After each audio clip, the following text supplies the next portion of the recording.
God made a promise to Abraham that his descendants would be slaves in a land not their own for 400 years before he would take them to their own land. This is Genesis chapter 15, verse 13. Now, if you look through the scriptures, you're going to find that there's two groups of people that went into slavery, and that's the Israelites, that's the ancient Egyptians. Read about the burden of Egypt in Isaiah chapter 19. It describes the situation we're in. Read about what's happening in Deuteronomy 28.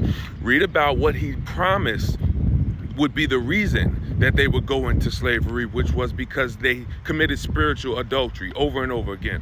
Although they knew the true God, although they knew who he was personally, he dwelled with them, they chose to worship other gods. They chose to sacrifice their children into the fire. They chose to worship the stars and the Babylonian horoscopes. They chose to worship, they chose to pour out liquor to the dead. All these things, burning incense in the high places of Jerusalem, all through the land of Israel.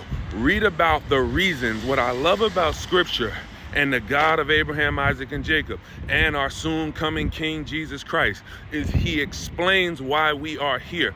No other God put in writing why we are here. Now, the lie is they taught us that scripture was about Europeans. They taught us that scripture was about some other people. Now, I'm not saying who it's not about. I'm saying who it is about. If some of you builders, you are empire builders, you are land builders, you are people of renowned, you are ancient Egyptian. If you look at the scriptures and you look at your paternal Y chromosome DNA, you'll find out your family, your paternal line, or even your maternal line comes from the land now known as Sudan, which was formerly encompassed by Egypt. That was Egyptian territory. And that's why that land lays desolate today, because God said until the people come back, the lands will be desolate. That's why he said, if my people who are called by my name will humble themselves and pray and turn from their wicked ways and seek my face,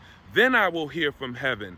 Then I will forgive their sins, and then I will heal their land. No one else's land needs healing but ours. And the lands we are in, unless you are an indigenous American by DNA, get your DNA test and it'll show if you are originally from here. If not, then you migrated here. Your forefathers or mothers migrated here, which means this is not your land. And when you look at where your true land is, chances are it's desolate today.